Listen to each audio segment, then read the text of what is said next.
நான் ஏங்குறேன். இயேசுவே நான் வந்துள்ளேன். இன்னும் ஒரு முறை என்னை நிரப்புவே. இயேசுவே நீர் போதுமே.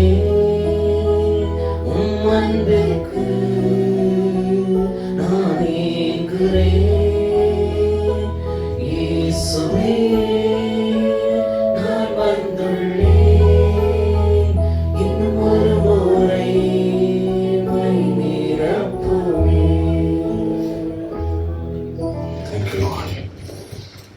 இந்த நாளும் ஆராதிக்க கிருபை கொடுத்தபடியாகும் நன்றி. பண்புகளை ராஜரீகம் பண்ணுகிறபடியா மக்கள் ஸ்தோத்திரம். Thank you lord. இப்போது நம்ம உங்களுடைய வசனத்தை பார்க்க முற்படுகிறோம். Help us lord. We need help. We need more of your help, Lord. We awake. You strengthen us. பலப்படுத்துகிற கிறிஸ்து என்று எழுதியிருக்கிறது.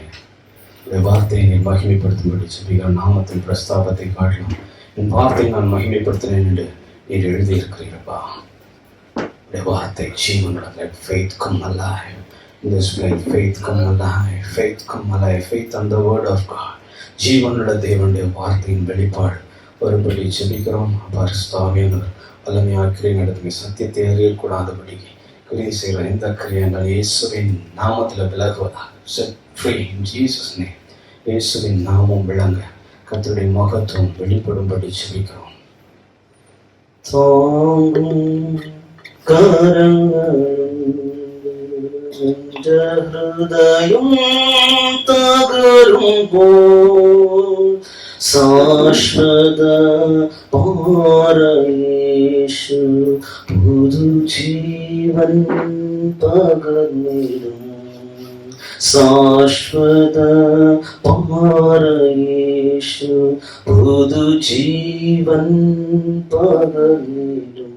பாரம் மலியதோ நுகம் தாழ்வான் கடினமோ. பாரம் மலியதோ நுகம் தாழ்வான் கடினமோ. സ്നേഹിത ദുഷിക്കുന്നോ താങ്ങും കരങ്ങളുണ്ട്. എന്റെ ഹൃദയം തകരുമ്പോൾ ശാശ്വത പാരയേശു പുതുജീവൻ പകർന്നിടും. കാൽവരി മലമുകളിൽ കാടും കാരീരും പാനികളിൽ. കാൽവരി മലമുകളിൽ കോടും കാരീരും പാനികളിൽ. തീരുരക്തം ചൊരിഞ്ഞവരിൽ താങ്ങും കരങ്ങളുണ്ട്. നിന്റെ ഹൃദയം തകരുമ്പോൾ ശാശ്വത പാരയേശു പുതുജീവൻ പകർന്നിടും. ശാശ്വത പാരയേശു പുതുജീവൻ പകർന്നിടും. வசனம் புதிய ஜீவனுள்ளதாக எங்களுக்குள்ள செயல்படுவதாக எங்களை அர்ப்பணிக்கணும். உங்களோட பேசணும் கேட்கணும். விளக்குதான். கர்த்தருடைய வசனத்துல எபேசியர்ல நிருபம் 1ஆம் அதிகாரம் 4ஆம் வசனம். அதுக்கு இணையா 2 பேதுரு 1:10 எடுத்துக்கலாம். 2 பேதுரு 1:10 முதல்ல படிங்க. 2 Peter 1:10 another verse Ephesians 1:4. ஆகையால் சகோதரரே, உங்கள் அழைப்பையும் தெரிந்து கொள்ளுதலையும் உறுதியாக்கும்படி ஜாக்கிரதையா இருங்கள். இவைகளை செய்தால் நீங்கள் ஒரு காலம் இடறி விழுவதில்லை. ஆகையால் சகோதரரே, உங்கள் அழைப்பையும் தெரிந்து கொள்ளுதலையும் உறுதியாக்கும்படி ஜாக்கிரதையா இருங்கள். இவைகளை செய்தால் நீங்கள் ஒரு காலம் இடறி. இப்போ கிறிஸ்தவ ஜீவியம் நம்ம எல்லாரும் பயணப்படுகிறோம். இதுக்கு ஒரு ஆரம்பம் இருக்குது. ஆண்டவரை தேடுறோம், ஆண்டவர் நமக்கு வெளிப்படுறாரு. இப்ப அந்த பயணத்துல நம்ம இருக்கிறோம். சரி, இப்போ அழைப்பையும் தெரிந்து கொள்ளுதலையும் உறுதியாக்கணும். இப்போ ஒரு வேலை செய்ய வேண்டியது. நம்முடைய அழைப்பு என்ன, நம்முடைய தெரிந்து கொள்ளுதல் என்ன என்பதை நம்ம தீவிரமாய் விசாரித்து வேதத்தை ஆராய்ந்து அதை அறிந்து கொள்ள வேண்டும். சரி, இப்ப அதுல ஒரு சின்ன அழைப்பு தெரிந்து கொள்ளுதல்ன்றது ஒரு பெரிய டாபிக்னா அதுல ஒரு சின்ன பார்ட் மட்டும் நம்ம பார்ப்போம். எபேசியர் 1:4 படிங்க. நமக்கு முன்பாக நம் அன்பில் பரிசுத்தம் உள்ளவர்களும் குற்றம் இல்லாதவர்களுமாய் இருப்பதற்கு அவர் உலக தோற்றத்திற்கு முன்னே கிறிஸ்துவுக்குள் நம்மை தெரிந்து கொண்டபடியே. அப்போ தமக்கு முன்பாக எல்லாவற்றையும் படைத்து நீதியாய் பரிசுத்தமாய் இருக்கிற கர்த்தருக்கு முன்பாக நாம் எப்படி இருக்கணும்? பரிசுத்தம் உள்ளவர்கள், அன்பிலே பரிசுத்தம் உள்ளவர்களாக இருக்க வேண்டும், குற்றம் இல்லாதவர்களாக இருக்க வேண்டும். இப்படி இருக்கணும் அப்படின்னு நிர்ணயம் பண்ணி தீர்மானம் பண்ணி உலக தோற்றத்தின் முன்பே, உலகம்ன்ற ஒண்ணு பாக்குறோம், இதெல்லாம் இருக்கிறதுக்கு முன்னாடியே அவர் தீர்மானித்திருக்கிறார். சரி, தீர்மானித்திருக்கிறான்னு முதல்ல ஏத்துக்கணும், அதுக்கப்புறம் தான் அடுத்த வேலை. பலருக்கு இதை ஏற்றுக்கொள்ளவே முடியாது. அது இன்னும் ஒரு பெரிய பிரச்சனை. வேதத்தை ஆண்டவர் சொல்றாரு, நீ அவைகளை ஏற்றுக்கொள்ள, அப்புறம் உனக்கு சமாதானம் இருக்குன்றார். அன்பிலே பரிசுத்தம். பரிசுத்தம் என்றால் என்ன? What is to be Holi? ஆண்டவர் சொன்னார், நான் பரிசுத்தராய் இருக்கிறது போல நீங்களும் பரிசுத்தராய் இருக்க சொன்னார். இப்போ பரிசுத்தம்னா என்ன? What is to be Holi? மீட்டிங்ல எடுக்கிற மாதிரி இருக்கு. பரிசுத்தம்னா என்ன? சரி, அது நான் இருக்கிற போல இருங்கன்னு சொன்னாரு. What is to be Holi? எனக்கு இது பயங்கரமான கேள்வி. எல்லா பரிசுத்தம் பரிசுத்தம் பரிசுத்தம் பரிசுத்தம் இல்லாமல் ஒருவன் தேவனை தரிசிப்பது, பரிசுத்தம் இல்லாமல் தேவனை பிரியப்படுத்த முடியாது. பரிசுத்தமா இருக்கணும். ஹோலி ஹோலி ஒயிட் எல்லாம் ரைட் தான். ஓகே, அவரை போல நாம் மன்னிக்கப்பட்ட நிலை, அவரோட ஒப்புரவான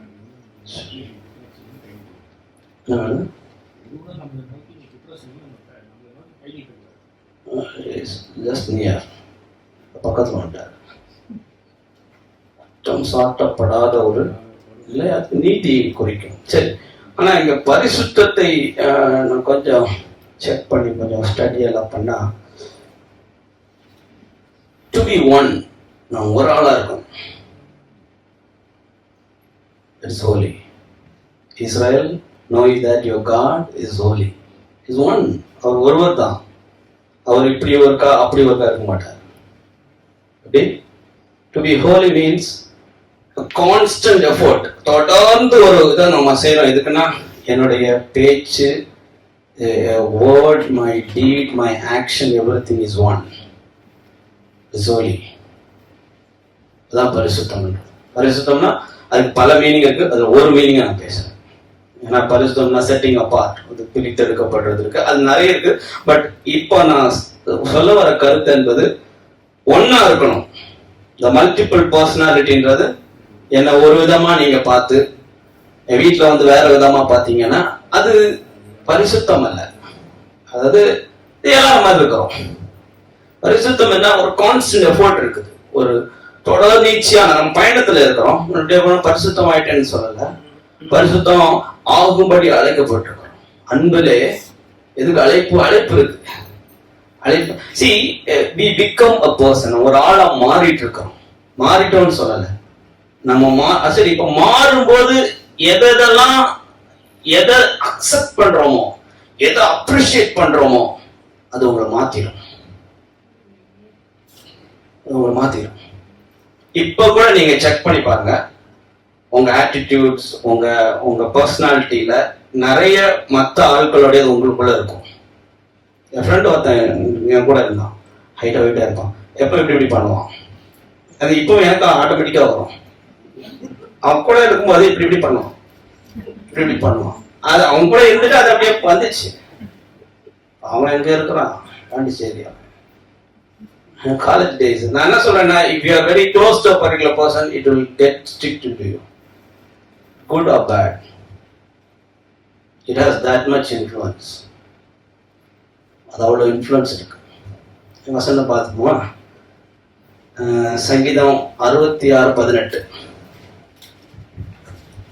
என் இருதயத்தில் அக்கிரம சிந்தை கொண்டிருந்தேன், ஆனால் ஆண்டவர் எனக்கு செவி கொடார். Somebody in English please. KJV. Good. Psalm 66:18.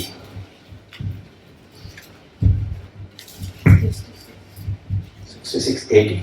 If I regard iniquity in my heart, the Lord will not hear.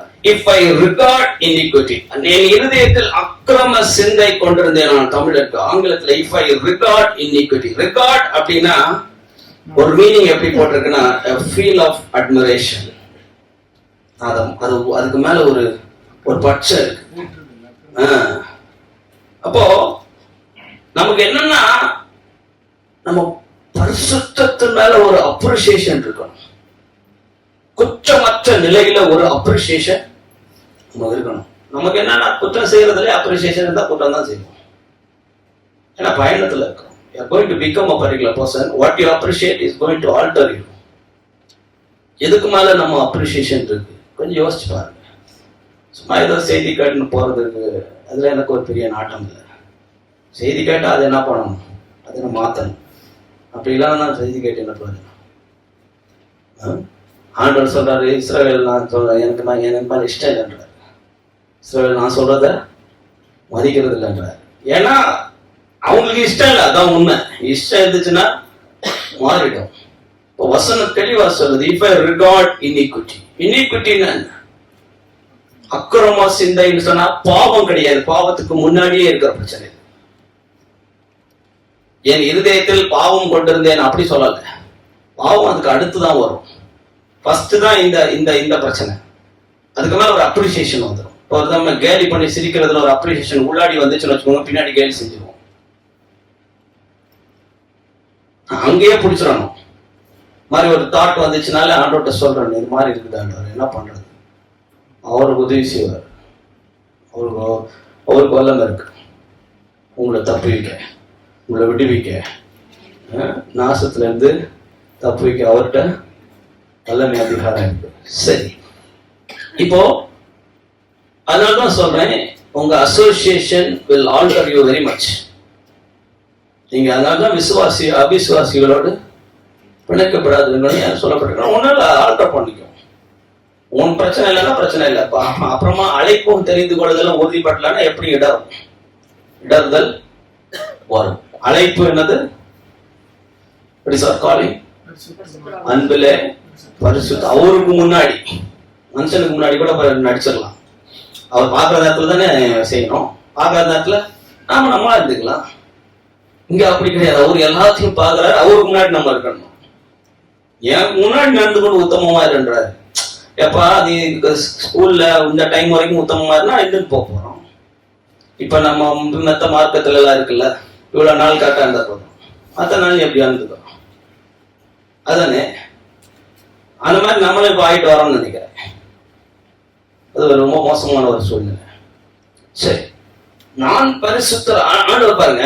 அப்ப நான் பரிசுத்தப்பா என்ன மாதிரி இருன்றாரு. என் கூட தானே இருக்கிறேன், என்ன மாதிரி இருன்றாரு. இப்ப அவரை மாதிரி இருக்கணும்னா ஒரு அப்ரிசியேஷன் வேணும். இப்ப என்னோட கேள்வி, எத்தனை பேர் ஆண்டவரை அப்ரிசியேட் பண்ணிருக்கோம்? அங்கதான் இருக்கு. எதை அப்ரிசியேட் பண்ணி அப்ளை ஆயிருக்கும். அதுல எனக்கு எந்த டவுட்டும் இல்லை. மேபி அதுக்கு ஓகே ஸ்டெப்ஸ் இருக்குதுன்னா இருக்கட்டும். மேபி நீங்க ஒரு ஸ்டெப்பாவது வச்சிருப்பீங்க. ஒன்னு அப்ரிசியேட் பண்ண ஆண்டவர்கிட்ட ஒன்னு அப்ரிசியேட் பண்ணியிருந்தீங்கன்னா ஒரு ஸ்டெப் வச்சிருப்பீங்க. மேபி அதுக்கு 5 ஸ்டெப் இருக்கலாம். நீங்க 4வது ஸ்டெப் இருக்கலாம், 5வது ஸ்டெப் கூட வந்திருக்கலாம். ஒரே ஷாட்ல 5 ஸ்டெப் கூட வர முடியும். It's possible. ஏன்னா ஓடினாலும் விட மாட்டாங்கன்னு போட்டு ஓடலான்றாரு. சரி, இப்போ ஆண்டவர் மேல ஒரு அப்ரிசியேஷன். ஆண்டவரே உங்களை மாதிரி கிடையாது, அப்படி நம்ம எதெல்லாம் சொல்றோமோ நம்ம வாழ்க்கையை மாத்தி பரிசுத்தமா மாத்திடும். சரி, இப்போ இந்த கேரக்டர்ன்றத நான் சொன்னேன், கண்டினியூஸ் எஃபர்ட். இதுதான் நம்ம கேரக்டரா மாறப்போகுது. நமக்கு ஆண்டவரை அப்ரிஷியேட் பண்றோம், ஆண்டவரை மாதிரி இப்படிப்பட்ட நம்பிக்கையுடைய எவனும் அவர் சுத்தமில்லாத இருக்கப்ப தன்னை சுத்திகரித்து பண்ணுறான். இப்படிப்பட்ட நம்பிக்கை ஆண்டவர் இப்படிப்பட்டவர்னு தெரிஞ்சிச்சுன்னா தானும் அதே மாதிரி இருக்கணும்னு வாஞ்சிப்பான். இப்போ அப்பா அம்மாவோட கேரக்டர்ஸ் நம்மகிட்ட இல்லையா? இருக்குது. ஏன்னா நீங்க அப்ரிஷியேட் பண்ணதா இருக்குது, மற்றது இருக்காது. ஏன்னா நீங்க அப்ரிஷியேட் பண்ணல. நீங்களே செக் பண்ணி பாருங்க, உங்க லைஃப்ல அப்பா அம்மாவை அப்ரிஷியேட் பண்ண விஷயங்கள் உங்களுக்குள்ள இருக்கும்.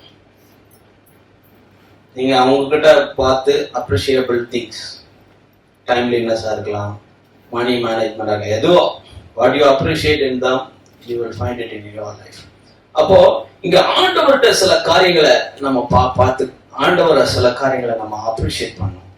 அதை அப்ரிஷியேட் பண்ணோம்னா நம்ம வாழ்க்கையில அது நம்ம ஒரு கேரக்டரா மாறும். சரி, சில காரியங்களை நம்ம பார்ப்போம். நான் சிலதை ஆண்டவர்கிட்ட பார்த்து பிரமிச்சதும் அது என் வாழ்க்கையில சில மாற்றங்களை கொண்டு வந்ததும் சிலதை நான் உங்களுக்கு சொல்லி வருகிறேன். 1 சாமுவேல் 15:29. 1 சாமுவேல் 15:29. இஸ்ரவேலின் ஜெயபலமானவர் பொய் சொல்லுகிறதும் இல்லை, தாம் சொன்னதை பற்றி மனஸ்தாபப்படுகிறதும் இல்லை, மனம் மாற அவர் மனுஷன் அல்ல என்றான். ஆண்டவருடைய கேரக்டர் பாருங்க. இஸ்ரவேலின் ஜெயபலமானவர் பொய் சொல்லுகிறது இல்லை. எப்படி இருக்கு? ஃபுல்லா பொய் சொன்னவன். பொய் சொல்லியிருக்கேங்க. நீங்க ஒத்துக்காம போங்க, அது ரொம்ப இஷ்டம். அதே பொய் சொல்லுங்க, தந்திரமா சொல்லியிருக்கேன்.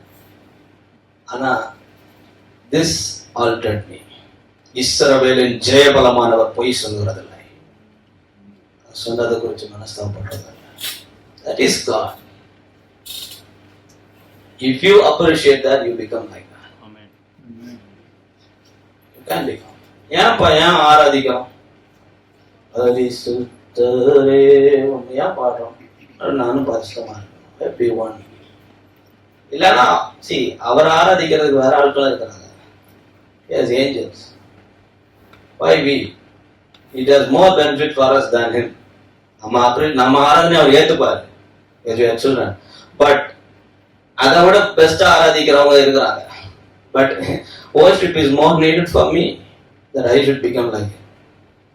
Then he, அவருக்கு என்னமோ நம்ம ஆராதிக்கிறதுல நம்ம ஆராதிக்கலன்னா அவருக்கு ஏதோ பிரச்சனை ஆயிடும் போல. அது அப்படி இல்லை. அப்படியே நான் எடுத்து பைபிள் அப்படி தெரியல. ஏன்னா அவருக்கு ஏகப்பட்ட பேர் இருக்கிறாங்க, அவங்க நேர்த்தி ஆராதிப்பாங்க. நம்மள மாதிரிலாம் குறையெல்லாம் கிடையாது, ஸ்கேல் இல்லாம பீட் இல்லாம இப்படிலாம் இல்லை. Perfect. We can go and see that perfect harmony, perfect scaling, எல்லாம் பர்ஃபெக்டா இருக்கும். பர்ஃபெக்டா இருக்குன்னா அதுதான் அவருக்கு. பட் குறையுள்ளோ நானாலும் கூடவே இருக்கேன், குறையுள்ளோன்னு தெரியும். பட் யார் இந்த ஜேர்னி, யார் பிரயாணப்பட்டு கொண்டிருக்கோம்.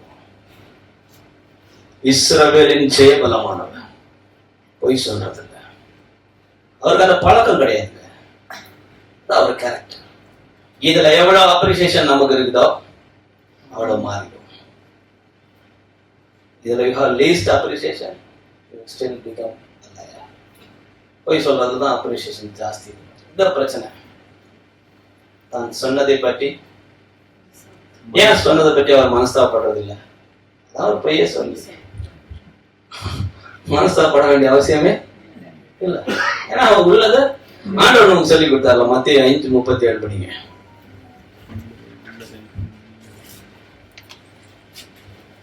எல்லாரும் தெரிஞ்சது. நான் ஒன்றும் புதுசாவே I never teach new things. புதுசா ஒண்ணுமே நான் சொல்லல. உள்ளதை உள்ளதென்றும் இல்லதை இல்லதென்றும் சொல்லுங்கள், இதற்கு மிஞ்சினது தீமையினால் உண்டாயிருக்கும். ஆண்டவர் தெளிவா கொடுத்தாங்க. இதுக்கு மிஞ்சிட்டீங்க, ஆண்டவர் பொய் சொல்ல மாட்டேன்ட்டாரு. அவருக்கு மனஸ்தாபமே கிடையாதுன்ற.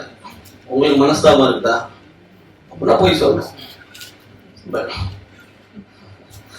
உள்ளதான சொல்லிட்டீங்கன்னா அந்த இடத்துல அடிப்பாங்க, 2 அடியெல்லாம் கிடைக்கும். ஏன்னா உண்மையை சொல்லிட்டீங்கல்ல, லேட்டா வந்துட்டேன்னு சொன்னா தண்டனை இருக்குது. ஆனா அதோட முடிஞ்சு. அதோட வாத்து கதை தெரியுமா? வாத்து கதை சொல்லணுமா? தெரியுமா சிஸ்டர்? வாத்து கதை நிறைய வாத்து கதை இருக்கா? ஓகே. இது ஒரு அக்கா தம்பி வந்து பாட்டி வீட்டுல போயிட்டாங்க. ஷார்ட்டா சொல்றேன், என்ன இதெல்லாம் சின்ன குழந்தைங்களுக்கு சொல்றது. சரி, நீங்களும் சொல்லிட்டு வந்தீங்களா இருக்கீங்கன்ட்டு. அப்போ அங்க அங்க போன போதையும் ஒரு பால் எடுத்து அடிச்சா ஒரு வாத்து செத்து போயிடுச்சு. ஃபர்ஸ்ட் நாள் போனோன்னு இதை அவங்க அக்கா பார்த்துட்டா. இவன் என்ன பண்ணிட்டான், அதை புதைச்சிட்டான். அக்கா பார்த்துட்டு அவங்ககிட்ட என்னன்னா வேலை பாட்டி சொல்றாங்களோ அதெல்லாம் இவனை செய்ய வைப்பான். ஏய், நான் என்னால முடியும், நான் செய்ய மாட்டேன்னா வாத்துன்பா. வாத்து தெரியும்ல, பாட்டிட்ட சொல்றேன். கொஞ்ச நாள் பார்த்தான், இவன் செஞ்சு பார்த்தான். கடைசியா ஒரு நாள் யோசிச்சான், சரி நம்ம ஏன் இப்படி கிடந்து அவங்களுக்கு வேலையும் வாங்கி இருதயத்திலையும் வலிச்சு, சரி போய் தான் சொல்லிடுவோமேன்னு பாட்டிட்ட போய் சொல்லிட்டான். பாட்டி, நம்ம அந்த முதல் நாள் இப்படி பால் விளையாடின போது வாத்துல அடிபட்டுச்சு, பால் செத்துச்சு. நான் அப்ப பாட்டி சொன்னாங்க, நானும் தான் பார்த்தேன் வாத்த காணாம். சரி நீயா வந்து சொல்லுவேன்னு நினைச்சேன். சரி போப்பான்னு சொல்லி விட்டாங்க. அதுக்கப்புறமாவும் அக்கா வந்து சொல்றா, வாத்துன்னு எப்பா இதுல வாத்து வந்து எவ்வளவு நாள் ஒர்க் ஆகும்? பொய் சொல்ற வரைக்கும் தான் அது அது அது ஒரு அழுத்தத்தை கொடுத்துக்கிட்டே இருக்கும். இதுக்கு அது சொல்லணும், அதுக்கு இதை சொல்லணும், இதுக்கு அதை கவர் பண்ணணும். உண்மையை சொல்லுங்க, நம்ம ஆண்டவர் தான் கற்றுக் கொடுத்தாரு. உள்ளதை அந்த டைம்லயே பிரச்சனை ஆயிடுச்சு. அந்த டைம்லயே என்ன ஆயிடும்? எல்லாம் சிறு வயசுலயே பார்த்தது. என்ன உங்களுக்கு என்ன புதுசா இல்லை, எனக்கு புதுசு இல்லை. அப்போ உள்ளது அதுக்கு மிஞ்சி என்ன சொல்லிட்டீங்கன்னாலும் அது பாவம் போடல, ஜீவனால உண்டாயிடுச்சு. அது ஏன் ஒருத்தன் நம்மளை என்ன பண்றான், கண்ட்ரோல் பண்றான்னு அர்த்தம். எக்ஸாக்டா உள்ள it's a real battle. Even I battle today till date. உண்மை உள்ளது பேசுறது ரொம்ப கஷ்டம். ஆட்டோமேட்டிக்கா ஏதாவது வந்துருது, அப்படியே கவர் பண்ணணும் போல வந்துருது. ஏன்னா நம்ம எண்ட்ல நமக்குன்னு ஒரு வில்லு இருக்கிறதுனால தான் இன்னொரு பிரச்சனை. அந்த வில்ல எப்படியாவது அச்சீவ் பண்ணா என்ன பண்ணணும்? போய் சொன்னா யோசிச்சு பார்ப்பேன். ஏன் பரிதானம் கொடுக்குறோமா, பத்தானம் கொடுக்குறோமா, வாங்குறோமான்னு கேட்கல. இப்ப கொடுக்கறத பத்தி பேசுறோம், வாங்குறத பத்தி நிறையவே பேசிட்டாங்க. ஏன் கொடுக்குறோம்? நம்முடைய சித்தம் இந்த டைம்ல நடக்கணும். இது ரெண்டும் வேணாம்னா கொடுக்கணும். கரெக்டா? அதே மாதிரிதான் பொய்யும். நம்ம காரியமாகணும், அதை என்ன பண்ணா ஆனா ஆண்டவர் சொல்றாரு, உன் காரியம் ஒண்ணு ஆகணும், என் காரியம் ஆனா போதுப்பா, நீ உள்ளதுன்னு சொல்றாரு. எனக்கு இதுக்கு எனக்கு கூட ஒர்க் பண்ண ஒரு பிரதர் எக்ஸாம்பிள். அவரு யூஎஸ் போறதுக்கு நேம் தப்பாயிடுச்சு, பிள்ளையோட நேம் பாண்டிச்சேரி. அவரு இப்போ டேட் வந்துச்சு, 2 நாள்ல போனோம். சொல்றாரு, பிரதர் இந்த மாதிரி தப்பா இருக்கு பிரதர், கெசட்ல போய் மாத்தணும், நான் ரொம்ப நாள் ஆகுன்றாங்க. சரி பிரதர், நீங்க ஒன்னும் யூஎஸ்க்கு போகணும்னு தொங்கல் இல்ல, அப்படின்னா வாங்க நம்ம தெரிவிட்டு வாங்க. ஆண்டவரே இப்படிதான் இருக்கு ஆண்டவரே, உள்ளதுன்னு சொல்லுவோம். கேட்டாங்கன்னா அவன் இப்படிதான் இருக்குதுன்னு சொல்ல போறோம். ஏன்னா நீங்க வந்து எங்களுக்கு சப்போர்ட் பண்ணா இப்படி இருக்கணும்னு போட்டுருக்குது. அப்படியே தெரிவிச்சோம். அவன் இன்னைக்கு வரைக்கும் அவர் அங்கதான் இருக்கிறாரு. அவர் அந்த ஒன்றும் மாத்தல, அவர் அங்கதான் இருக்காரு. 10 வருஷத்துக்கு மேல ஆயிடுச்சு. யாரும் செக் பண்ணவங்களே யாரும் கேட்கவும் இல்லை. ஏன்னா நம்ம உண்மையா இருப்போம்னா கொஞ்சம் கஷ்டம்தான். ஏன்னா இந்த உலகத்துல எல்லாமே பொய். 99% பொய் ஆகும்போது 1%னா கொஞ்சம் கஷ்டம் தானே.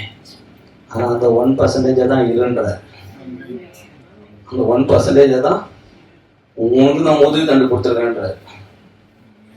வேற யாருக்கு இல்லையோ அவன் முதுகு தண்டு உடஞ்சு போச்சுன்னா பரவாயில்ல, உன் முதுகு தண்டு கரெக்டா தான் இருக்குன்ற. அப்படி இல்லைன்னா நான் எனக்கு ஆவி தந்து correct பண்றேன்ற. he is willing to do anything, but you be that one person. That's more for him. Because he is one. அவர் ஒருவர் தான் நாம் பொய் சொல்றது இல்லைன்னு சொன்னார். பொய் சொல்ற இஸ்ரவேலின் ஜெயபலமானவர் பொய் சொல்றது இல்லை, மனம் மாற மாட்டார். அவருக்கு இன்னொரு முறை சரி நம்ம அப்படி பண்ணிருக்கலாமோ போயிட்டோம், அப்படி அவரு கிடையாது. சரி, இது அவருடைய முதல் நான் அப்ரிஷியேட் பண்ண காரியம். ரெண்டாவது, God has no respect of persons. கர்த்தருக்கு பட்சபாதம் இல்லை. கர்த்தருக்கு பட்சபாதம் இல்லை. நான் யோசிப்பேன், நம்ம பட்சமா நடந்துக்கிறோம் பல நேரங்கள்ல. நமக்கு வேண்டப்பட்டவங்கன்னா ஒரு மாதிரி, நமக்கு வேண்டப்படாதவங்கன்னா வேற மாதிரி. ஆனா ஆண்டவரோ அப்படி இல்லை. உபாகமம் 10, 17, 18. இன்னொருத்தர் ரோமர் 2:11. இன்னொருத்தர் அப்போஸ்தலர் 10:34. உங்கள் தேவனாகிய கர்த்தர் தேவாதி தேவனும் கர்த்தாதி கர்த்தனும் மகத்துவமும் வல்லமையும் பயங்கரமுமான தேவனுமாய் இருக்கிறார். அவர் பட்சபாதம் பண்ணுகிறவரும் அல்ல, பரிதானம் வாங்குகிறவரும் அல்ல. அவர் திக்கற்ற பிள்ளைக்கும் விதவைக்கும் நியாயம் செய்கிறவரும் அந்நியர் மேல் அன்பு வைத்து அவனுக்கு அன்ன வஸ்திரம் கொடுக்கிறவருமாய் இருக்கிறார். அவர் எப்படிப்பட்டவர்? தேவாதி தேவன், கர்த்தாதி கர்த்தர், மகத்துவம் வல்லமும் பயங்கரமான தேவனா இருக்கிறார். இதெல்லாம் ஒன்றும் புரியலைன்னா கூட அடுத்தது புரியணும். அதெல்லாம் புரியணும்னா நம்ம அங்க போகணும். ஏன்னா இங்க புரிய மாட்டேங்குது, ஏன்னா இங்க அப்படி தெரிய மாட்டேங்குது, இங்க வந்து வேற மாதிரி இருக்குது. ஆனா அடுத்த பகுதி வந்து அவர் பட்சபாதம் பண்ணுகிறவங்க, பரிதானம், அவர்கிட்ட பரிதானம் செல்லாது. அப்போஸ்தலர்கிட்ட வந்து ஒருத்தன் வந்து கொஞ்சம் காசு கொடுத்துட்டு நீங்க கை வச்சீங்கன்னா பரிசுத்த ஆவியானவர் கொடுக்கப்படுறாரு, இன்னும் கொஞ்சம் காசு கொடுத்தாரு. அவங்க என்ன சொன்னாங்க? நீயும் எல்லாம் நாசம் பண்றோம். See the character of the people. Never had love of money in their heart. இந்த இடத்துல கொஞ்சம் பண ஆசை இருந்துச்சுன்னா சரி, நம்ம அவன் கை மேல கை, அவன் தலை மேல கை வைக்க வேணாம், அந்த பணத்தை வாங்கி பாக்கெட்ல போட்டான்னு நினைச்சுப்பான். யூதாஸ் காரியம் செஞ்சது அதுதான். ஏன்னா யூதாஸ்னாலும் உடனே நம்ம என்ன நினைக்கிறோம்னா யூதாஸ் ரொம்ப படுபாவீங்க, அப்படிலாம் கிடையாது. அவர் என்ன நினைச்சாரு, நமக்கு பைசா வர வேண்டியது வந்துச்சு, ஆண்டவர் தப்பிச்சுப்பாரு. ஏன்னா பல முறை தப்பிச்சிட்டாரு, இந்த முறை அவர் தப்பிக்கல. பணமும் போச்சு, எல்லாம் போச்சுதான் நினைச்சு. Disciples are very wise. அவங்க வயசா இருந்தாங்க. நீயும் போங்கடா, எல்லாம் சேர்ந்து போங்கடா, ஆள விடுன்ட்டாங்க. கிளியர் இன் த டெஃபினிஷன். அவங்க குணாதிசயம், அவங்க யாரை போல மாறணும், கிளீனா இருந்தாங்க. Any problem. இப்ப பாத்தீங்கன்னா God is not partial. அவர் பட்சபாதம். இப்போ ஒருத்தர் வந்து கேட்கிறாரு, நாடவே இவருக்கு செஞ்சீங்களா, எனக்கு செய்வாரு. ஏன்னா அவருக்கு பட்சபாதம் இல்லை. ஆனா யாருக்கு செய்யணும்னாலும் அவருக்கு வில் இருக்கு. ஆனா ஒருத்தன் வந்து கேட்டான்னு வச்சுக்கோங்களேன், நீங்க இவருக்கு செஞ்சீங்க செய்வார். அதான் பட்சபாதம் இல்லை. இப்போ பட்சபாதம் இல்லைன்னா அவருக்கு செஞ்சதை இவருக்கு செய்யணும்னு அவசியம் கிடையாது. He holds the right. இப்போ ஒருத்தருக்கு போய் எவன் மேல இறக்கமா இருக்கணுமோ அது அவரு he holds that. ஆனா அதே நேரத்துல ஒருத்தன் வந்து ஆண்டவரே எனக்கு இறங்குங்கன்னா இறங்க மாட்டேன்னு சொன்னாரு. That's the thing. எனக்கு இறங்க மாட்டேன். தாவீதின் குமாரனே எனக்கு இறங்க மாட்டாரு. எனக்கு நீங்க இன்னொருத்தருக்கு இறங்குறீங்க. எனக்கு பட்சபாதம் உங்களுக்கு கிடையாது. அப்போ கர்த்தர் பட்சபாதம் உள்ளவர் அல்ல, அவர் பரிதானம் வாங்க மாட்டார். பரிதானம் ஏன் வாங்குறோம்? இங்க வருது, பட்சபாதம் காட்டுறதுக்கு தான், வேற ஒண்ணும் கிடையாது. ஏன்னா ஆன்சர் அங்கங்க இருக்கு. பரிதானம் ஏன் கொடுக்குறோம்னு சொல்லிட்டேன், ஏன் வாங்குறோம்? அவருடைய கேரக்டர் பாருங்க. ஆண்டவர் பட்சபாதம் கிடையாது, அதனால அவங்க எதுக்கு வாங்கி என்ன பிரச்சனை? இப்போ ஒருத்தண்ட பணம் வாங்கினானே அவனுக்கு ஃபேவரா பேசுவான். இப்ப கோர்ட் எல்லாமே அப்படிதான் இருக்கு. நீங்க பணம் கொடுத்துட்டீங்களா, உங்களுக்கு தான் ஜட்மெண்ட், உங்க பக்கம் தான் வரும். நீங்க பணம் கொடுக்கலையா, நீங்க என்ன தலைக்கீழ நின்னாலும் ஜட்மெண்ட் வராது. ஜட்மெண்ட் ஆப்போசிட்டா தான் வரும். ஏன்னா அவன் பரிதாபம் வாங்குறான். அதனாலதான் அநீதி காலத்துல நீ போகாதன்ட்டார். என்ன சொன்னாரு? போகாது, அவன் பணம் வாங்குவான்ட்டார், வேன் பிழப்பான்ட்டார். பணத்தை பார்த்த உடனே வேன் பழந்து வந்துடுவான், நீ போகாதன்றாரு. ஏன்ட்டவா, என்கிட்ட பணம் செல்லாதுப்பா. ஆண்டவர்கிட்ட நீங்க பரிதானம் கொடுக்க முடியாது. நம்ம சில சமயம் அப்படிலாம் பண்ணி பார்க்குறோம், ஒன்றும் ஒர்க் ஆகலை. ஒருத்தருக்காக இன்னொருத்தர் ஜோம் பண்றது இதெல்லாம் பாதி ஒர்க் ஆகாது. என்ன ப்ராக்டிக்கல் நான் பார்த்ததுல பெருசாக ஒர்க் ஆகாது. ஹெல்ப் பண்ணலாம், but you can't replace a person. Helping is different. அவங்க பண்ண வேண்டியது அவங்க தான் பண்ணணும். ஆண்டவரை தான் எதிர்பார்ப்பார்.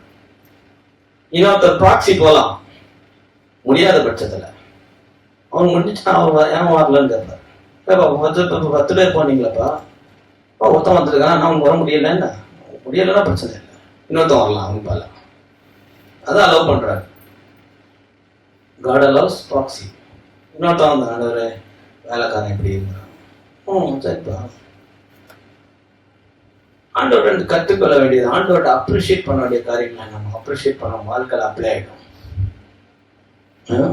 அவர் பட்சபாதம் இல்லாதவர், அப்ரிசியேஷன் இருக்கா?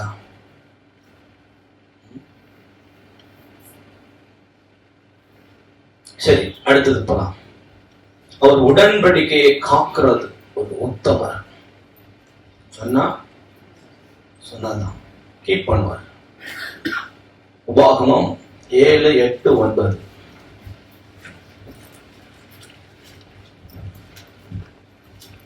கர்த்தர் உங்களில் அன்பு கூர்ந்ததினாலும் உங்கள் பிதாக்களுக்கு இட்ட ஆணையை காக்க வேண்டும் என்பதினாலும் கர்த்தர் பலத்த கையினால் உங்களை புறப்பட பண்ணி அடிமைத்தன வீடாகிய எகிப்தினின்றும் அதன் ராஜாவான பார்வோனின் கையினின்றும் உங்களை மீட்டுக் கொண்டார். ஆகையால் உன் தேவனாகிய கர்த்தரே தேவன் என்றும் தம்மில் அன்பு கூர்ந்து தமது கற்பனைகளை கை கொள்ளுகிறவர்களுக்கு அவர் 1000 தலைமுறை மட்டும் உடன்படிக்கையையும் தயவையும் காக்கிற உண்மையுள்ள தேவன் என்றும். எவ்வளவு நாள் காப்பாரு நம்ம பார்க்க முடியுமா? 2 தலைமுறை பார்த்த பெரிய விஷயம். அப்போ 1000 தலைமுறை வரைக்கும் அவர் காப்பார். யார் பார்த்தாங்களோ பார்க்கலையோ அவர் காப்பார். That's his quality. அது மாத்திரமல்ல, அவர் உடன்படிக்கை காக்கிறவல்ல, அதை உடன்படிக்கை உடைக்கிறவனுக்கு மேல அவருக்கு பிரியம் கிடையாது. That is still more quality. எபிரேயர்ல படிங்க, எபிரேயர் 10:38. இன்னொரு ஆளு மல்கியா 2:15. விசுவாசத்தினாலே நீதிமான் பிழைப்பான், பின்வாங்கி போவானால் அவன் மேல் என் ஆத்துமா பிரியமாயிராது என்கிறார். பாருங்க, ஆண்டவர் சொல்றார், பின்வாங்கி போறியா? முதல்ல வந்து உடன்படிக்கை பண்ணிட்ட, அப்புறம் பின்வாங்கி போறியா? எனக்கு உன் மேல இஷ்டம் இல்லை. எச்சின்றாரு, அதான் உண்மை. ஷார்ட்டா சொல்ல போனா அவரு எனக்கு உண்மையில என்ன ஒரு பட்சத்தனமா நம்ம போடுவோம் தலைன்னு சொல்றோம். அந்த மாதிரி அந்த விஷயத்தை விட்டுறன்னு சொல்றது மாதிரி அவர் சொல்றாரு. மல்கியால படிங்க 2:15. அவர் ஒருவனை அல்லவா படைத்தார், ஆவி அவரிடத்தில் பரிபூர்ணமா இருந்ததே. அடுத்த வசனம், தள்ளி விடுதலை நான் வெறுக்கிறேன் என்று இஸ்ரவேலின் தேவனாகிய கர்த்தர் சொல்லுகிறார். அப்படிப்பட்டவன் கொடுமையினால் தன் வஸ்திரத்தை மூடுகிறான் என்று சேனைகளின் கர்த்தர் சொல்லுகிறார். 14. ஏன் என்று கேட்கிறீர்கள்? கர்த்தர் உனக்கும் உன் இளவயதின் மனைவிக்கும் சாட்சியா இருக்கிறார். உன் தோழியும் உன் உடன்படிக்கையின் மனைவியுமாகி அவளுக்கு நீ துரோகம் பண்ணினாயே. உன் உடன்படிக்கையின் மனைவி, சும்மா மனைவின்னு சொல்ல. ஆண்டவர் யார் அப்படின்னா, உடன்படிக்கை 1000 தலைமுறை காக்கிறவர். 1000 அவன் பாக்குறது இல்ல, ஆனா அவர் டைரக்டா ஷார்ட்டா எவர்ன்ட்டார், நித்தியமா காக்கிறவர். இங்க சொல்றாரு, உன் தோழியும் உன் உடன்படிக்கையின் மனைவியாகிய அவளுக்கு நீ துரோகம் பண்ணினாய் சொல்றாரு. அந்த உடன்படிக்கைக்கு தான் ஆண்டவர் சொல்றாரு, நீ தள்ளி விட்டேன்னா அவருக்கு. ஏன்னா see, it is one thing that he keeps the covenant. அவர் வந்து உடன்படிக்கை காக்கிறவர். சரி, அதே மாதிரி காக்கிறவனுக்கு மேல கருத்தா இருக்கிறவன் அப்ரிஷியேட். அவர் தான் செய்யறதுதான் மத்தவன் செய்யணும்னு நினைக்கிறாரு. நான் 1000 தலைமுறை அப்ப நீ எப்படி, நீ வேற மாதிரின்னா எனக்கு உன் மேல இஷ்டம் கிடையாது. உன் மேல கல்வி விடுதலை நான் உனக்குறேன், நான் உடன்படிக்கை காக்குறேன். கல்வி விட்டேன்னா நான் இருக்கிறேன். சரி, அப்படி நீ செய்வான்னா அதுக்கு ஆன்சர் சொல்லிட்டாரு. எப்படி இருக்குமா? அப்படிப்பட்டவன் கொடுமையினால், இப்ப என்னையும் இந்த வஸ்திரத்தை பிரிக்க முடியாது. இப்படியே கொடுமையை போட்டிருந்தா எப்படி இருக்கும்? உடன்படிக்கையை உடைச்சோன்னா இருக்கும்ன்றார். So be very careful. At the same time, you should appreciate God. He never breaks. நான் உன்னை விட்டு விலகிறது இல்லை. ஏன்னா நான் உன் கூட இருக்கணும்னு அவன் உடன்படிக்கை பண்றேன். அப்புறம் அவனை உடச்சுன்னு போறது கிடையாது. நீ வேணா உடச்சுன்னு போகலாம், அது உன் புத்தி. அதுதான் ஆண்டவர் சொல்றாரு, பின்வாங்கி போவானே ஆனால் நீ வேணா பின்வாங்கி போலாம், நான் பண்றது கிடையாது. எனக்கு அப்படிப்பட்ட பழக்கம். நமக்கு எவ்வளவு அந்த அப்ரிசியேஷன் ஒன்னு சொன்னா, யாரு பூரண புருஷன்? சொல் தவறாதவனா சொல்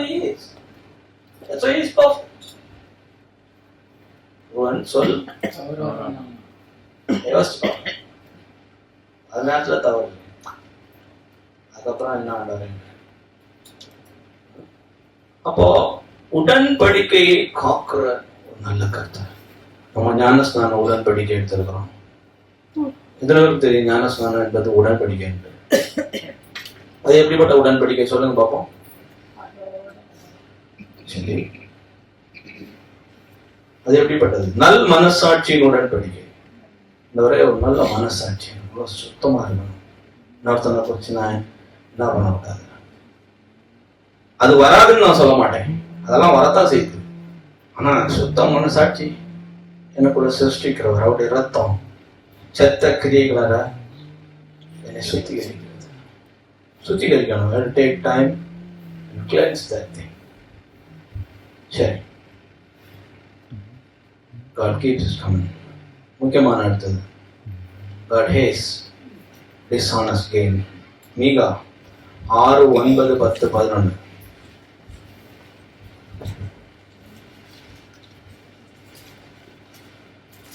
கர்த்தருடைய சத்தம் நகரத்தை நோக்கி கூப்பிடுகிறது.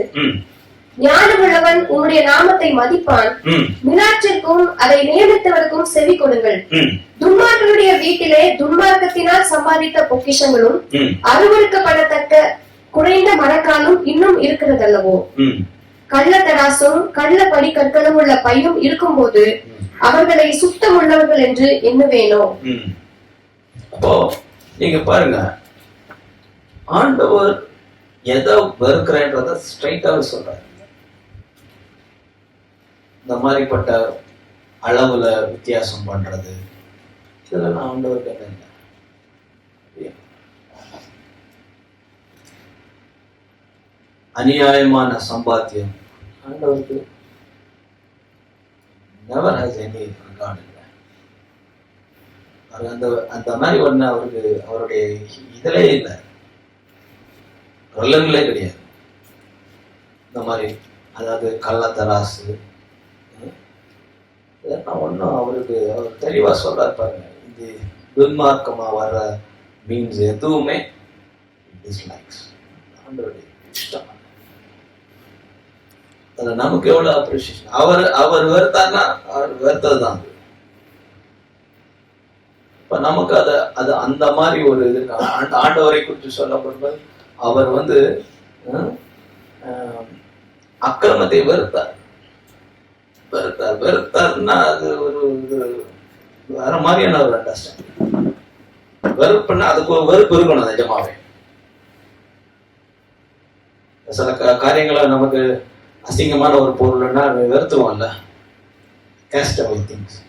அப்போ அந்த மாதிரி அநியாயமான ஒரு காரியம், அநியாயமான சம்பாத்தியம், அக்கிரமமான ஒரு காரியங்கள் இது எல்லாத்தையும் அவர் முற்றிலுமாக வெறுக்கிறார். அவருடைய கேரக்டர். சரி, அடுத்த முக்கியமானது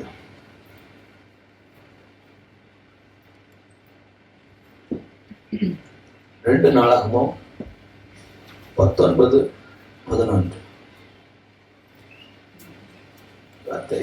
அவனுக்கு எது சொன்னாங்க?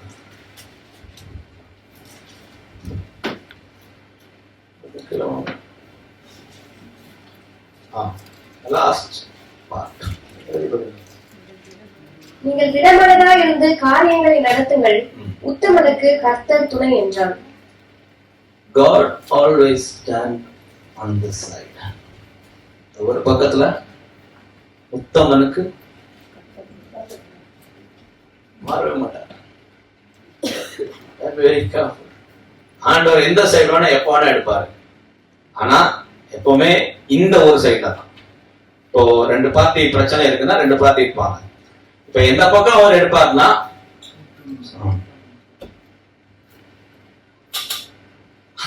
அந்த பக்கத்துல ஏகப்பட்ட பேர் இருந்தாலும் பரவாயில்ல, அவர் ஒரு பக்கம் தான். அவருடைய டெபினிஷன் அவர் கொடுத்துட்டாரு.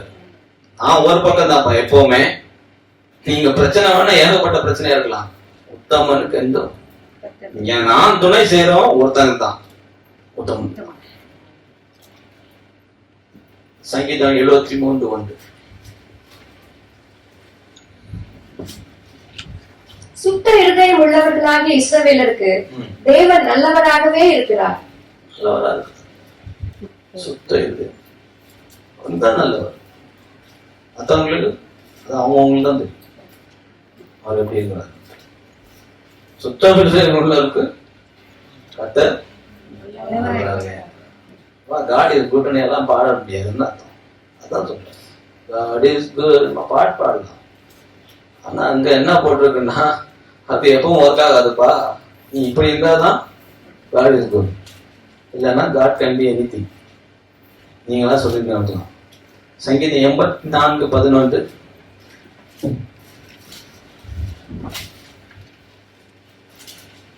தேவனாகிய கர்த்தர் சூரியனும் கேடகமுமானவர். கர்த்தர் கிருபையும் மகிமையையும் அருளுவார். உத்தமமாய் நடக்கிறவர்களுக்கு நன்மையை வழங்காதிரார். உத்தமமா நடக்கிறவனுக்கு உத்தமனுக்கு துணைன்றாரு. அப்படி தோல்ல கைப்பட்டு பண்றாரு. அப்புறமா அவனுக்கு நன்மையை கொடுக்காம இருக்கவே மாட்டாரு. தேடியாவது கொடுத்துருவாரு. எவனை பிடிச்சாவது என்னோட இவன் உத்தமன் உனக்கு கொடுன்னு பாரு. மேபி டைம் டிலே ஆகும். நமக்கு என்ன பிரச்சனைனா நம்ம ஒண்ணு இப்படி இருப்போம். ஆண்டவருக்கு இதெல்லாம் கிடையாது. அவருக்கு டைமே கிடையாது. அது தெரியுமா?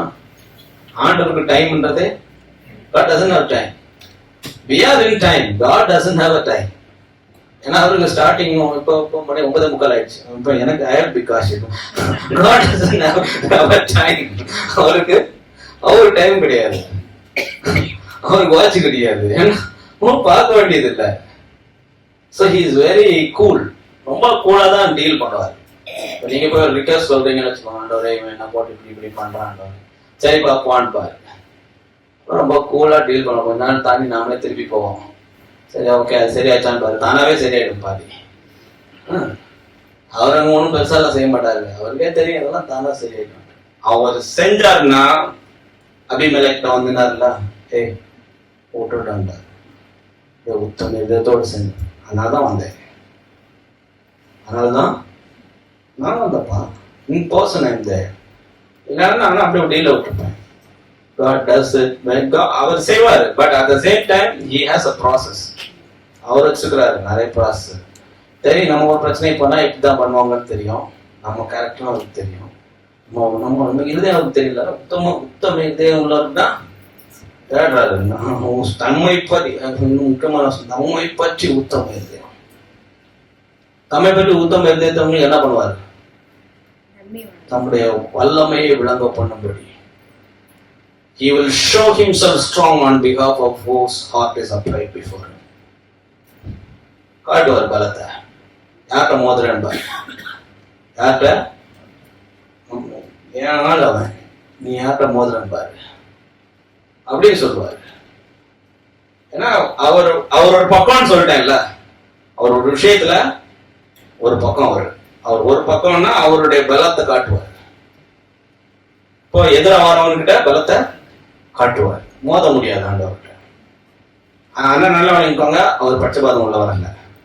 இப்ப யார் உத்தமனோ அந்த முன் பக்கமா பலத்தை காட்டுவார். சரி, இது கர்த்தருடைய நான் அப்ரிஷியேட் பண்ண கர்த்தருடைய சில காரியங்கள். சரி, குயிக்கா இது நம்முடைய கேரக்டர். ஆண்டவர் மாதிரி நம்ம மாறணும். அன்புல பரிசுத்தமுள்ள அவரை மாதிரி. அப்போ நான் பரிசுத்தா இருக்கப்போ நீங்க பரிசுத்தம். இன்னொரு நிலை குற்றமற்ற ஒரு நிலை. இங்க குற்றமற்றவர்களாகவும் இருக்கணும்னு சொல்லப்பட்டது. சரி, இதுக்கு ஒரு அப்ரிசியேஷன் வேணும்ல, இதுக்கு நம்ம ஏதாவது ஒரு ஹிண்ட் வேணும்ல, எப்படி குற்றமற்றவர்களா இருக்கிறது. அதுக்கு 3 பேரை காமிச்சு முடிக்க விரும்புறேன். தெரிஞ்சதான், ஏற்கனவே பலமுறை பிரசங்கிச்சதுதான். But I appreciate it too much. 1 Samuel 12:3-4.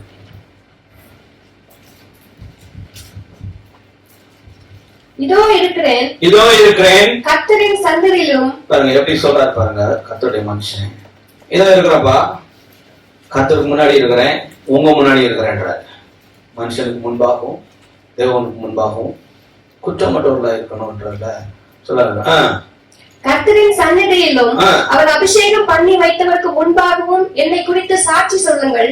நான் யாருடைய எருதை எடுத்துக்கொண்டேன், யாருடைய கழுதையை எடுத்துக்கொண்டேன், யாருக்கு அநியாயம் செய்தேன். யாருடைய எருதையும் யாருடைய கழுதை என்பது இதை குறித்தது. என்னது? பொருளாசையை குறித்தது. சரி, இது கவச்சஸ் பிறனுடையதை நான் எடுத்துக்கினேன்னா எனக்கு சொல்லுன்றாரு. அடுத்தது பாத்தீங்கன்னா இப்ப அடுத்த பர்சனுக்கு போயிடுச்சு. அவருக்கு என்ன பண்ணக்கூடாது? அநியாயம் செய்யணும். இது நம்ம கேரக்டரா இருக்கு. அடுத்தவன் பொருள் எடுக்கக்கூடாது. அடுத்தவன் ஒரு விஷயத்துக்கு வரும்போது அவனுக்கு என்ன செய்யக்கூடாது? அநியாயம் செய்யக்கூடாது. சரி, அடுத்து யாருக்கு இடுக்கன் செய்தேன், அவனை ஒடுக்க கூடாது. அவனுக்கு உனக்கு இருக்கிற செல்வமோ உனக்கு இருக்கிற இதை வச்சு அவனை என்ன பண்ணக்கூடாது? ஒடுக்க கூடாது. யார் கையில் பரிதானம் வாங்கி கொண்டு கண்சாடையா இருந்தேன். இது ஏற்கனவே எக்ஸ்பிளனேஷன் கொடுத்துட்டேன். எப்ப பரிதானம் வாங்குவோம்? பட்சபாதம். அதான் சொன்னாரு. யார் கண்டா வாங்கினேன், வாங்கிட்டு ஒரு பக்கமா சாஞ்சி பேசினேன். ஆண்டவர் சொல்றாரு நான் ஒரு பக்கம் தான், ஆனா நான் உத்தமருக்கு சைடு தான்ட்டாரு. இங்க இவர் சொல்றாரு நான் பரிதானம் வாங்கிட்டு யார் பக்கமாப்பா நான் பேசினேன், நான் வாங்கலையே. அப்படி உண்டானால் அதை உங்களுக்கு திரும்ப கொடுப்பேன் என்றான். எவ்வளவு தாழ்மையான மனுஷன். சரி, ஒருவேளை நான் என்னுடைய மன இதுல செஞ்சிருக்கேன்னா சொல்லுங்க. சரி, தாழ்மையான ஒரு குற்றமற்ற ஒரு நிலை. ஒருவேளை நான் கூட்டம் செஞ்சிருந்தேன்னா சொல்லிடுங்க, நம்ம முடிச்சிடலாம். நான் குற்றமற்றவன் பெருசா சொல்லிக்கிறது ஒரு பெரிய விஷயம். அப்படி இருந்துச்சுன்னா சொல்லுங்க, நான் திருப்திக்கிறேன்றது இன்னும் மிகுந்த தாழ்மை. ஏன்னா நம்ம இயேசு இல்லை, அதனால நம்ம இயேசு மாதிரி பேசலாம், ஆனா நம்ம குறைவுள்ள மனுஷங்க தான். அதனாலதான் அவர் சொல்றாரு, அப்படி இருந்துன்னா சொல்லுங்கப்பா கொடுக்குறேன். அதுக்கு அவங்க என்ன சொல்றாங்க? அதற்கு அவர்கள், நீர் எங்களுக்கு அநியாயம் செய்யவும் இல்லை, எங்களுக்கு இடுக்கன் செய்யவும் இல்லை, ஒருவர் கையிலும் ஒன்றும் வாங்கவும் இல்லை என்றார்கள். மனிதனுடைய சாட்சி தான் சொன்னதல்ல. நான் கேட்டாரு கேள்வி, சொல்லுங்க. நம்முடைய ஆண்டவருடைய சாட்சி பாருங்க. யோவான் 8:46. வேகமா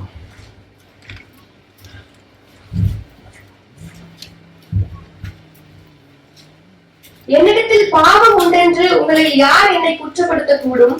நான் சத்தியத்தை சொல்லி இருக்க நீங்கள் ஏன் என்னை விசுவாசிக்கிறதில்லை? சொல்றாருப்பா, எனக்கிட்ட பாவம் இருக்குன்னு ஒருத்தனாவது காட்ட முடியுமா? சவால் விடுறாரு. குற்றமற்றவராய் வாழ்கிறார். எனக்குன்னு வாழல. ஆக்சுவலா நம்ம குற்றம் இல்லாம இருக்கணும்னா நமக்குன்னு வாழக்கூடாது. நமக்குன்னு வாழ்ந்தா குற்றம் தானாவே இருக்கும். அதான் உண்மை. இனி மரித்தவர், இனி கிறிஸ்துவுக்குள் இருக்கிறவங்க எப்படி இருக்கணும்? நமக்காக மரித்தவருக்காக நம்ம வாழணும். ஏன்னா மரித்திருக்கிறோம். சரி, கடைசியா அப்போஸ்தலர் பவுலுடைய சாட்சி பிலிப்பியர் 3:6. இன்னொருத்தர் அப்போஸ்தலர் 20:33. பக்தி வைராக்கியத்தின்படி சபையை துன்பப்படுத்தினவன் நியாய பிரமாணத்திற்குரிய நீதியின்படி குற்றம் சாட்டப்படாதவன். ஒரு நீதின்னு ஒண்ணு இருக்கு, ஒரு சட்டத்திட்டங்கள் எழுதப்பட்டு இப்போ சபைக்குன்னு ஒரு சில நீதிகள், அதன்படி குற்றம் சாட்டப்படாது இருப்பதும் ஒரு முக்கியமான குணம். சரி, அது ஒண்ணு, அது ஒரு பெரிய விஷயம் இல்லைன்றா இருப்பாங்க. அவர் ஒரு சின்ன குறிப்பிட்ட வரையறுப்பு கொண்டது. ஆனா அவர் ஆண்டவரை ஏற்றுக்கொண்ட பிற்பாடு உண்மையான விசுவாசத்தினால் வருகிற நீதியை பிடித்துக் கொண்டாரு. அப்படி பிடித்ததுக்கு அப்புறம் அவருடைய சாட்சி எப்படி இருக்கும் பாருங்க. அப்போஸ்தலர் 20:33. ஒருவனுடைய வெள்ளியை ஆகிலும் பொன்னை ஆகிலும் வஸ்திரத்தை ஆகிலும் நான் இச்சிக்கவில்லை. அவருடைய சாட்சி அடுத்த வசனத்தை படிச்சு, நீங்கள் அறிந்திருக்கிறபடி எனக்கும் என்னுடனே கூட இருந்தவர்களுக்கும் வேண்டியவைகளுக்காக இந்த கைகளாலே வேலை செய்தது. அவரு சொல்றது பாருங்க, ஒருவனுடைய வெள்ளி பொண்ணு வஸ்திரம், இது 3லதான் கண்ணு போகுன்ற. ஆனா எனக்கு போக